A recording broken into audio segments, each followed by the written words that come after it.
Amen. Praise the name of the Lord. This morning, I'm going to preach a sermon that we have titled, You Only Live Once. Amen. They say that a cat has 9 lives. Anybody ever heard that before? They say a cat has 9 lives. But all men have only one life. No matter what you wish, no matter what you think, the reality is that you will only get one life. And if you only get one life, then the question that you should be asking yourself is, how do I make the best use of this one life that I get? How do you maximize the potential of the one life that you have been given? But that question is even more urgent when we remember that the duration of said life is uncertain. It is not fixed. Nobody can guarantee you that you will live for X amount of years. So for some of us, the reality is that that life will be short. And for some, it will be long. The Bible says in the book of Hebrews, the 9th chapter, if you can turn there, or if you guys can pull it up on the screen for me. Hebrews, the 9th chapter, and the 27th verse. Can you find it? So we can all read it together. The Bible says it is appointed for men to die how many times? You only die once because you only get one life. It says it is appointed for men to die once. And after that death, there is judgment. You don't have 2 lives. You don't get to die twice.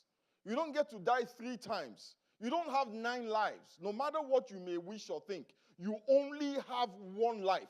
You only live once. So then you have a couple of choices. You can spend that life in the pursuit of the good life. La Dolce Vita. Looking good, feeling good, and having the goods. But you know what the problem with the good life is? It's not good enough. You know, the good life is really what is known as the rat race. And some of us will put lipstick on it, and we'll call it the American dream. Or the good life. But if you put lipstick on a pig and change its name, it's still a what? A pig.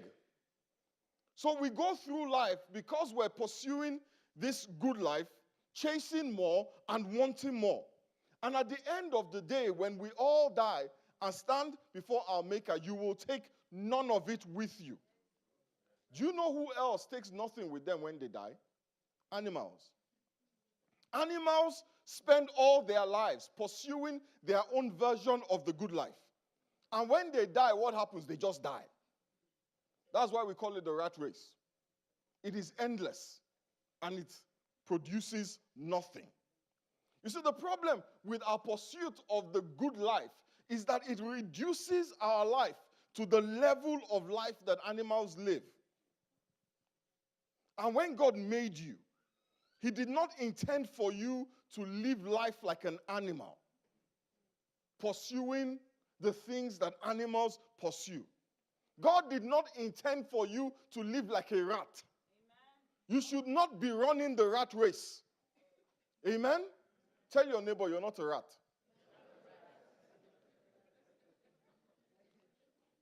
The Bible says in the book of Psalms, chapter 8 and verse 4 through to 9, it says, what is man that thou art mindful of him? Or the son of man that thou considerest him? Thou hast made him just a little lower than God. You were made for more than the life you may be living right now. You were made for much more than the rat race or even the American dream. The good life is beneath you. You were made for a life that is driven by purpose. You were made for a better life. You were made for a life that glorifies God. You were made for a reason. And if you're not living in that reason, you're living beneath your means. And for thousands of years, man never had the opportunity to live anything other than the good life. But just over 2,000 years ago, an event occurred in the history of humanity that was so profound that it split the history of mankind into 2. I'm speaking this morning of the resurrection of Christ. You see, the resurrection of Christ split human history into two segments. Before Christ, BC, and Anno Domini, after the birth of Christ. This morning, I want us to very quickly look at the event, because the resurrection of Christ is the key to living the life you were meant to live. How is this possible? The same power that made the resurrection possible, the same power that rose Jesus from out of the grave, that same power is now available to you on a daily basis. You know, there are a lot of people who believe that Jesus is who he said he is. There are a lot of people who accept that he's going to save me and take me to heaven. But not many people access the power. And this is a problem, because you cannot fulfill the purpose you were created for unless you are plugged into the power of God. The same power that rose Jesus from the dead.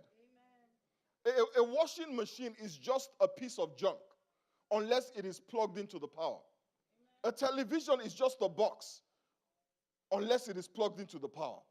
Your toaster is just a metal box unless it is plugged into the power. But when it connects with power, it is able to fulfill the purpose for which it was created. You cannot fulfill purpose, achieve destiny, get to your destination without the power of God. And the Bible says it is that same power that rose Jesus from the dead. The Bible tells us in 2 Corinthians, the 5th chapter and the 15th verse. I'll read from the Message version. It says, Jesus included everyone in his death, so that everyone could also be included in his life. A resurrection life, a far better life than people ever lived on their own. You know, that is why Paul said in Philippians, the 3rd chapter and the 10th verse, I want to know Christ, that I may know him and the power of his resurrection. I want to know Christ, and I want to know the power of his resurrection. Do you know why Paul wanted to know the power of the resurrection? He wanted to experience it because he understood that without touching the power of the resurrection, without experiencing that same power, his life was not better than that of an animal. All he would do, he would live, he would eat, and he would die. Because Paul had chosen not to marry. But those of us who marry, we eat, we mate, we sleep, we die. Paul said, I want to know him, and I want to know the power of his resurrection. Because without that power, without the power of the resurrection, we are as nothing. You know, that word know in the Greek is a word called ginosko. It means I know that I know that I know that I know. It is not I hope. It is not I wish. It is I know with a certainty. I know for sure. I absolutely know. And what is the power of this resurrection? Or what is the practical manifestation of the power of the resurrection? The power of the resurrection is the power that enables you to let go of your past. And many of us are stuck in our past. We're stuck in yesterday. The grief. Many of us have experienced grief. The guilt. The grudges. The habits. The hurts from our past control our present and shape our future. We want to let go, but we are unable to. You see, the power of the resurrection enables you to start over. And it's important to be able to start over because the truth is we mess up a lot. Isn't there sometimes in your life that you wish you could just start over? God says the power of the resurrection is that power that enables you to rise again. And not only that, the power of the resurrection is the power that keeps you going. It's the power that keeps you pushing. In spite of the odds, against all odds. When they're talking bad about you, it's the power of the resurrection that does not let you give up. When obstacles confront you, it's the power of the resurrection that lets you push through. When you stand in front of Jericho, it's the power of the resurrection that enables you to march around it 7 times. It is the power of the resurrection that causes the Jordan to part. It is the power that changes your life. You know, there are things in your life, in our lives, that we want to change. But we can't change them. Do you know why you can't change those things that you want to change? Because willpower is not enough. Willpower will only last for about 6 months. That is why we go on diets and we lose the weight. And then we put it all back on. You know, Jesus Christ told the story of how if you cast out a demon and the demon comes back, he brings 7 more. That's how I look at pounds. You get rid of 1 pound, and if you're not careful, it comes back with 7 more pounds. Hallelujah. You need more than willpower, my brothers and sisters. And many of us have experienced that. We try to get out of debt using willpower, but we can't. We try to end dysfunctional relationships using willpower, but we're stuck. We try to move forward with willpower, but no matter how hard we try, it's like 2 steps forward, 1 step back. Do you know why? Because true transformation needs resurrection power. Fortunately, it's not rocket science to plug into the power of God. It's not difficult to plug into resurrection power. It's almost as easy as ABC. A, accept the resurrection. The Bible says if you confess with your mouth that Jesus is Lord, in other words, if you confess that he is who he says he is, if you can rise to the point where you are able to say he is God. And I know for many of us it's a challenge to say that Jesus is God. We're okay with saying he is a God amongst many. But for you to access the power of God, you need to move beyond he is a God. He is God, and there is no other. Hallelujah. The Bible says in the beginning was the Word, and the Word was with God.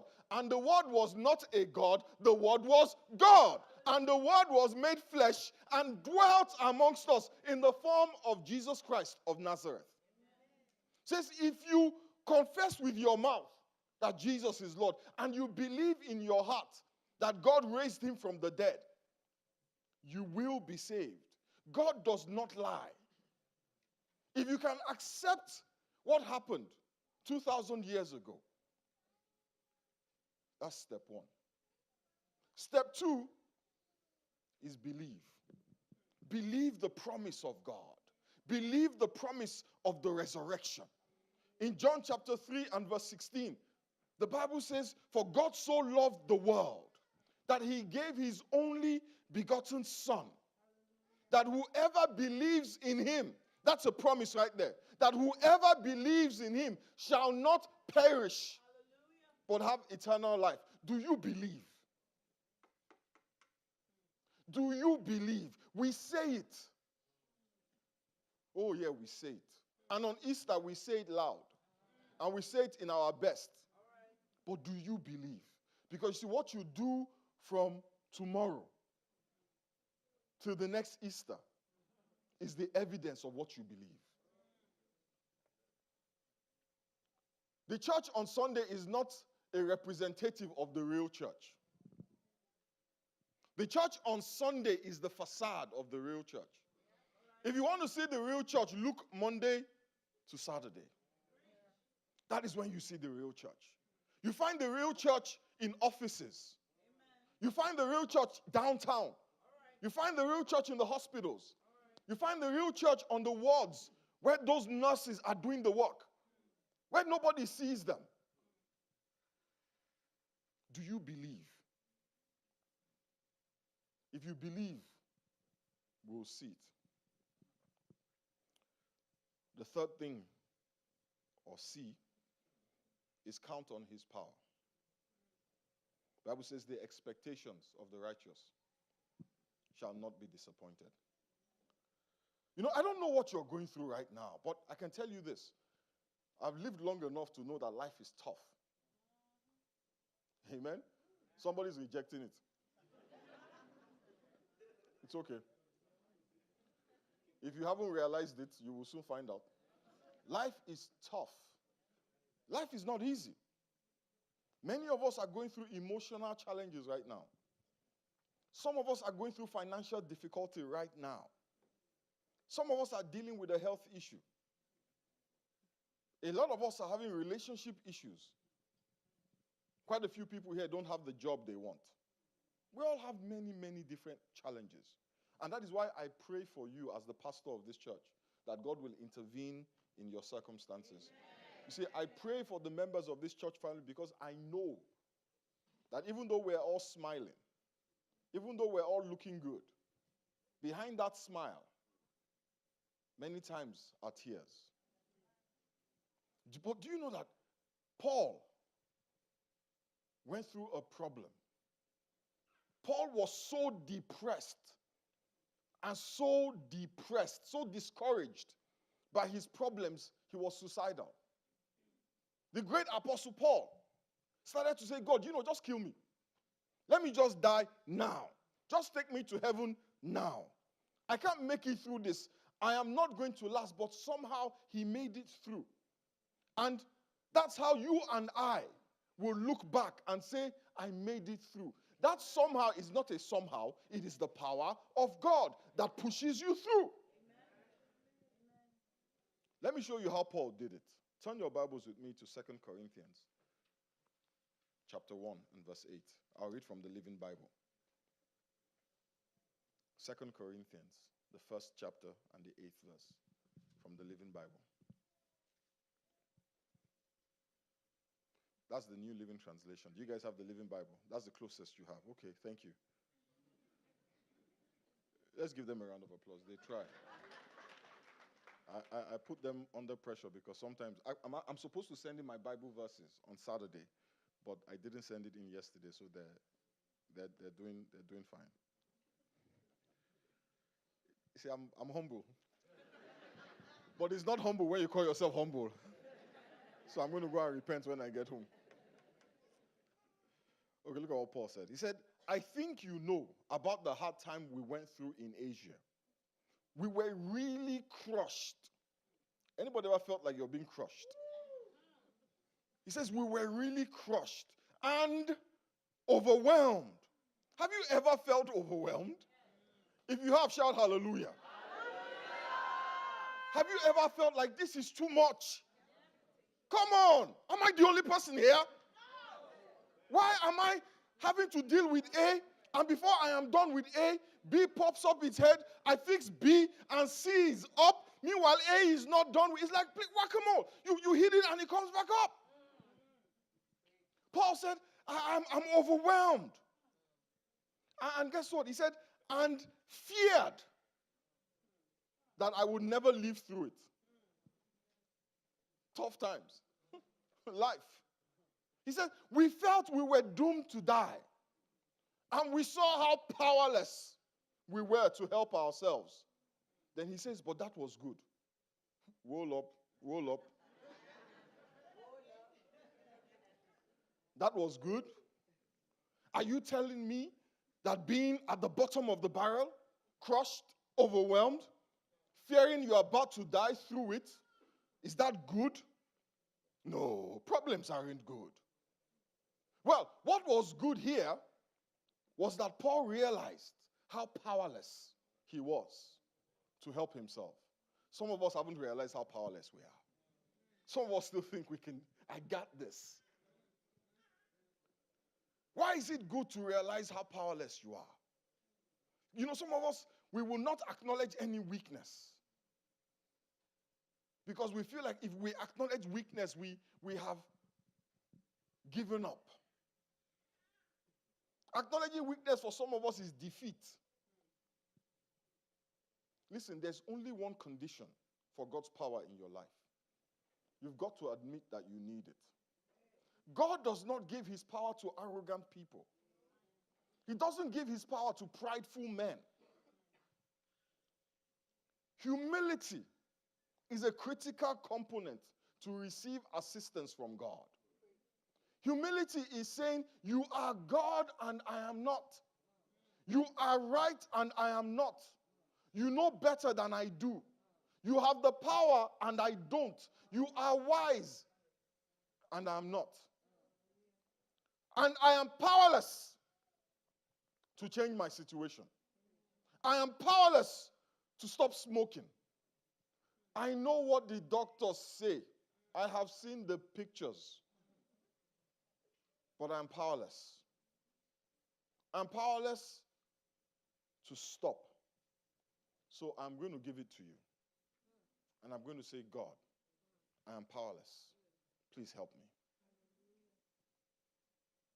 In Proverbs, the 3rd chapter, verse 34, the Bible says he has no use for conceited people, but he shows favor to those who are humble. He gives grace, power, enablement to those who are humble. Are you humble? You see, humility starts with acknowledging your weakness relative to God. Humility comes from acknowledging that God is wiser than you. And many of us here, if I said to you, let me ask you a question. Anybody here smarter than God? Raise your hand. Nobody here would. I hope. Nobody here would. But guess what? The choices we make and the decisions that we take show what we think of God's counsel. We treat God's counsel like it's second to ours. So God says A, you think B. What do? When you do B, you are saying, God, I am wiser than you. You would never raise your hand in church to that question. But the choices you make on a daily basis answer that question. The decisions you take answer that question. And many of us don't realize it, but we're being asked that question on a daily basis because the answer to that question determines who will receive the power of God. God will not enable you, empower you to walk in disobedience to his will. It's like God says, I want you to go to downtown Dallas. And you decide you are going to go to Sherman. God owns the car. Will he give you his car to drive it to Sherman when he wants you in Dallas? He's not going to do that. And that is where many of us are. In order to access resurrection power,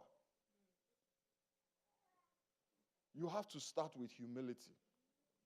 You see, that humility, that acknowledgement of one's smallness relative to God is the beginning. And until you get to that point, my brothers and sisters, you are on your own. You want to live a life of purpose, you need God. You only live once. If you want to live that one life to its maximum potential, some people say, you only live once, so let's turn it up. Turn up. And I laugh. I laugh. Because I think, what a waste of such a precious commodity. What a waste of something you only get one of. Animals are very happy. When they eat, they are happy. When they mate, they are exceedingly happy. If the rain is not beating on their heads, they are happy. If another animal threatens them and they chase him down, they are happy. What is the difference between the turned up life or the turn up life and what the animals do? What's the difference? The pursuit of happiness. You know, somebody asked me yesterday, said, Pastor Femi, do you enjoy being a pastor? I said, it's not about enjoyment. It's not about enjoyment, it's about purpose. If I pursued the things that I enjoy, oh,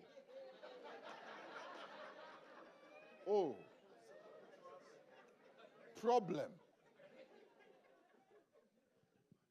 First of all, I won't be here this morning. I would have missed the wonderful presentation this morning. I would have been under the duvet. Oh, helping, just enjoying myself. And life keeps moving, passing me by.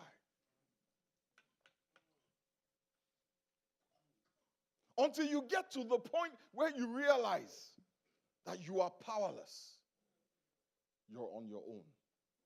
God is not going to force himself on you. If necessary, he will let you stumble around for 50 years. But the moment you say, I realize how powerless I am to change my situation, and then that's a good thing. Paul said, for then, when I realized I was powerless, we put everything into the hands of God, who alone could save us. For he can even raise the dead.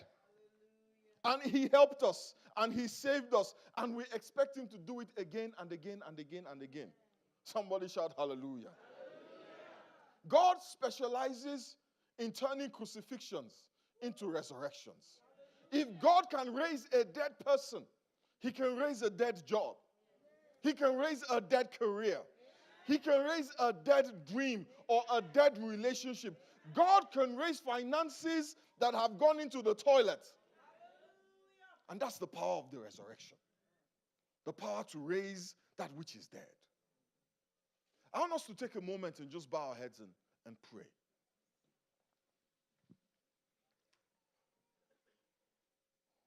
Many of us right now are experiencing the toughness of life.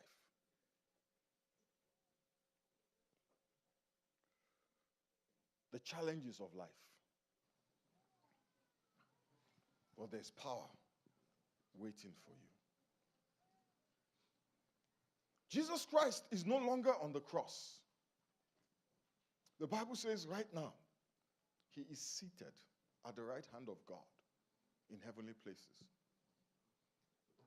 Right now, the power that woke him from the dead, that power is available to change your life. All you need to do is accept, believe, and expect.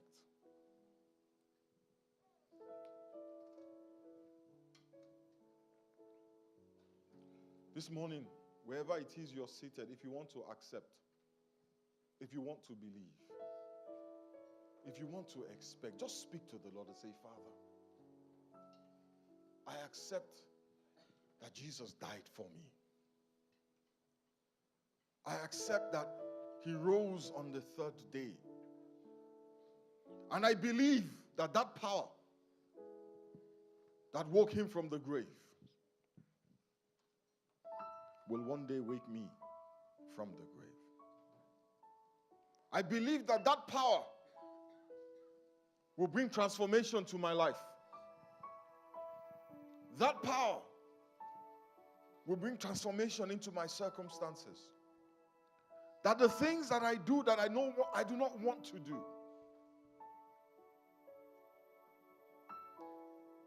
Father, we thank you. Almighty God, we bless your name. We give you praise. There is no one like you, O God. There is none that compares with you.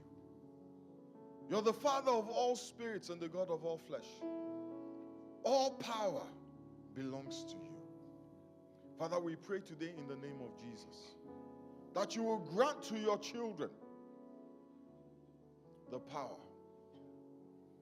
of the resurrection. Paul said that I may know him, that I may experience him, and the power of his resurrection, even as I experience the fellowship of his suffering. Father, make that power available where we need it, in the name of Jesus. We thank you, Father. We bless you and we give you praise. Father, we commit each and every person that is here into your hands. Father, we just pray that you will show yourself strong in their lives. Blessed be your holy name. In the mighty name of Jesus we pray.